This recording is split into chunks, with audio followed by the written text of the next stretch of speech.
Ça, c'est un brouteur qui est en train de péter un câble. Là, on a deux brouteurs qui arnaquent tranquillement, et soudain... Je suis un marabout qui vous surveille.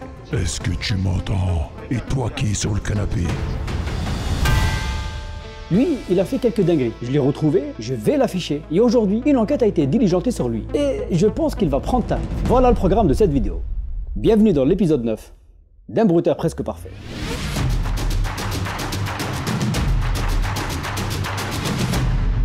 On commence cet épisode avec Franck, un brouteur qui fait essentiellement de l'arnaque au sentiment, classique me direz-vous, mais très fourbe.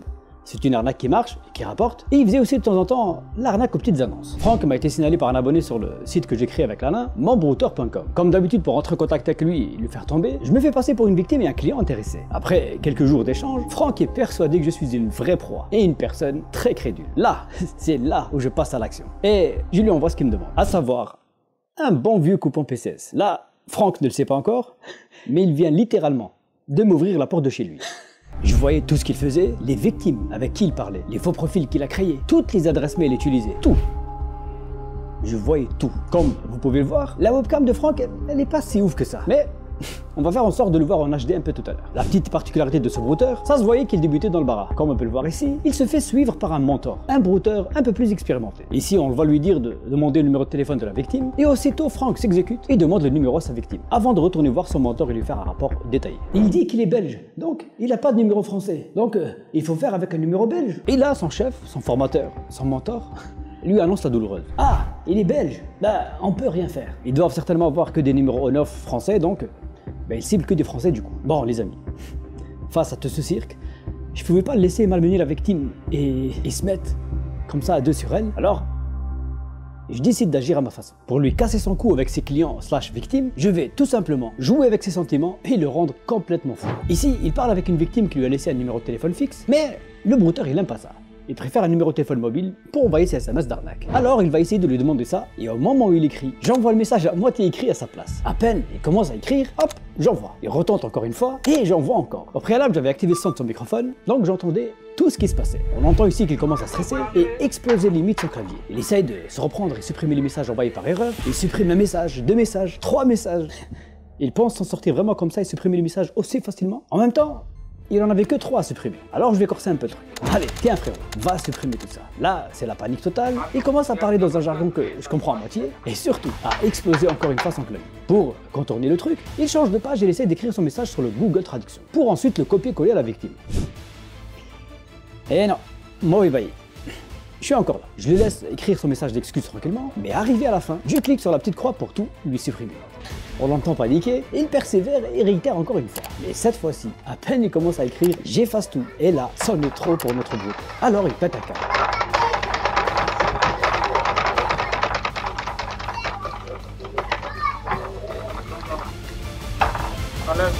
Là, il pète un câble et son clavier par la même occasion. C'est un petit nerveux. Alors qu'on commence à peine à le châtier. C'est pas drôle, il retente encore une fois l'expérience. Je continue à l'embêter un peu, je supprime tout ce qu'il écrit. Là, je mets le traducteur en arabe, il comprend plus rien, il est complètement perdu. Et d'ailleurs, on entend qu'il s'excite de plus en plus sur son clavier. Et il finit par éteindre son ordinateur pensant qu'il a un petit souci informatique. Mais c'est pas grave, car il va revenir quelques minutes plus tard. À peine son PC allumé, il réouvre son navigateur et commence à se connecter à son adresse email. Le moment où il doit renseigner le mot de passe, je reprends le contrôle et entre chaque lettre, j'activais la touche majuscule. Du coup, le mot de passe, il passait tout simplement pas. Et encore une fois, c'est le pauvre clavier qui va prendre tarif.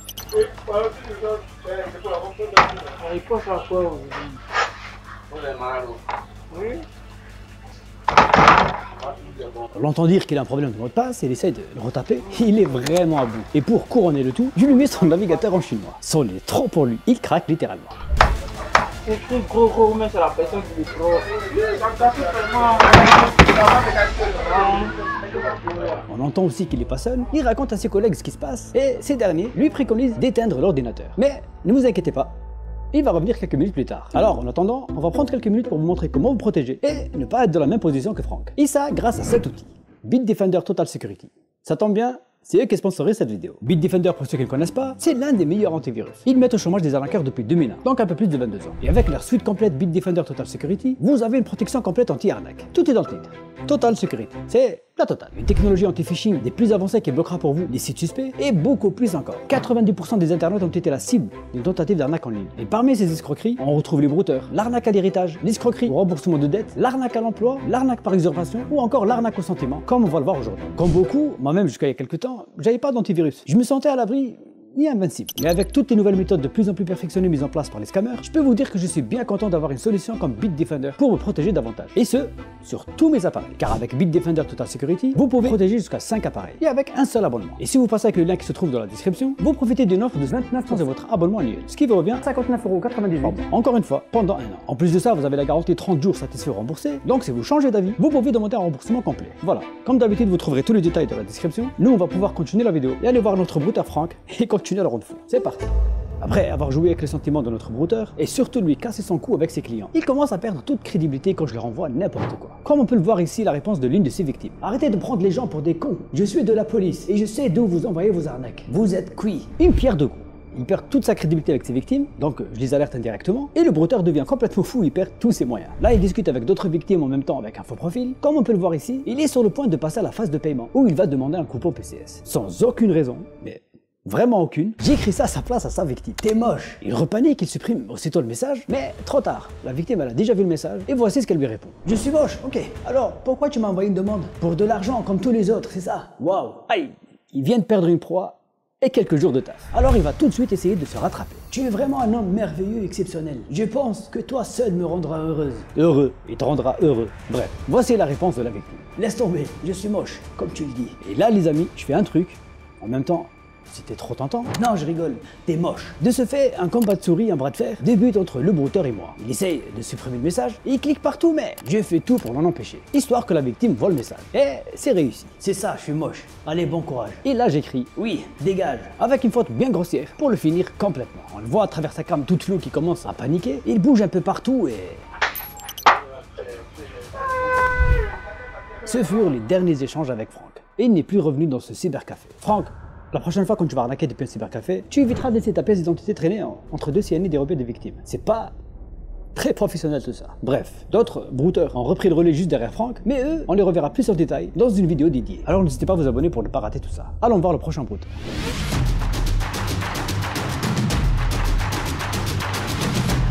Laissez-moi vous présenter Anel, spécialiste de l'arnaque à la sextorsion. Il passe ses journées à mettre des coups de pression à ses victimes. Alors on va être très bref avec lui, et on va à notre tour lui mettre un gros coup de pression. C'est le retour de l'ordinateur hanté, pour ceux qui ont la rêve. Anel, lui, ne cible pas que les Français. Ça fait des jours que je suis sur son dos, et je le voyais parler à toutes sortes de victimes. Allemandes, belges, canadiennes, et même des roumaines. Comme on peut le voir ici où il traduit son texte en roumain, pour ensuite l'envoyer à sa victime. Je pense que vous avez tous remarqué la personne qui est derrière lui. Contrairement à Franck qu'on a vu tout à l'heure, Anel arnaque depuis chez lui, et même en présence de sa femme. Au plus grand du calme. Comme ça, il crée des faux profils féminins, aux yeux de tout le monde, plutôt glauque comme situation. Comme je l'ai dit avant, la spécialité de Anel, c'est la sextorsion. Et voici comment il procède. Ici, il parle avec l'une de ses victimes en se faisant passer pour une certaine Christelle. Il va inviter la victime à passer un appel visio pour faire plus ample connaissance. Et il va l'appeler. Mais sans dose, c'est un appel vidéo. La victime, elle va voir que c'est pas une vraie femme. Elle est là, la subtilité de toute cette arnaque. Ici, on a le brouteur que je voyais en temps réel. Ici, c'est la fenêtre de discussion avec sa victime. Et ici, c'est un logiciel de gestion de caméra, Manicam, qui va lui permettre de diffuser n'importe quelle vidéo à son interlocuteur, comme cette fausse vidéo ici. Et ici, on a Cam Studio, c'est un logiciel qui va lui permettre d'enregistrer tout ça. Tout est en place. Maintenant, il lui reste plus qu'à lancer l'appel vidéo avec sa victime. Une fois l'appel lancé, comme on peut le voir ici, le brouteur va lancer l'enregistrement avec son logiciel préparé en amont. Et le tour est joué. Ensuite, il va demander à sa victime de faire des choses pas très... Voilà. Et il va l'enregistrer pour lui faire du chantage par la suite. Bien évidemment, je n'allais pas rester comme ça les bras croisés. Dans ce genre de situation, j'ouvre le gestionnaire de tâches et je ferme le tout, avant qu'il ait le temps d'enregistrer quoi que ce soit de compromettant sur ses victimes. Et Anel faisait ça vraiment du matin au soir. Depuis sa cuisine, le salon, le matin, le soir, solo, devant sa femme ou encore avec d'autres collègues. D'ailleurs, on va profiter de ce moment où ils sont en totale détente pour leur faire une petite frayeur. Pendant qu'Anel prépare son petit VPN pour commencer son arnaque, je vais profiter de ce moment où il va lancer cet audio que j'ai enregistré au préalable. Je suis un marabout qui vous surveille. Est-ce que tu m'entends? Et toi qui es sur le canapé, mets-toi debout aussi, tout de suite. Je ne rigole pas.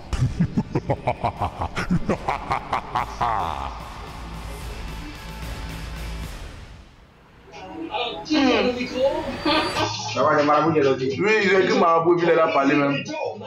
Faut vous redémarrer, faut redémarrer. Il a pu me moquer aussi. Frère, leur PC vient de leur parler.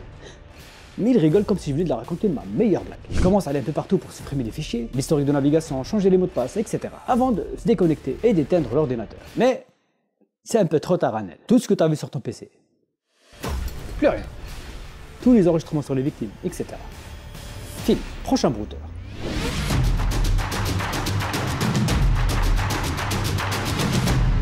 Voici Gilles, le brouteur qui fait le plus de massacres de cet épisode. Il est spécialisé dans l'arnaque à l'emploi. Pour moi, c'est l'arnaque la plus vicieuse et qui détruit réellement les victimes. Il s'attaque à des personnes qui cherchent un emploi, donc ils sont déjà quelque part dans une certaine précarité. Et d'après ce que j'ai compris, Gilles fait partie d'un vaste réseau de brouteurs. Et sans le savoir, il va me donner, enfin, surtout il va m'aider à mettre la main sur tous ses complices. Je vous explique. Pour infiltrer Gilles, comme d'habitude, je me fais passer pour une victime, etc. Avant de lui envoyer le fameux coupon PCS qu'il demande. Après avoir reçu le coupon, Gilles, il avait du mal à l'ouvrir. Comme on peut le voir ici à sa tête, il galère un peu. Et qu'est-ce qu'il va faire à votre avis?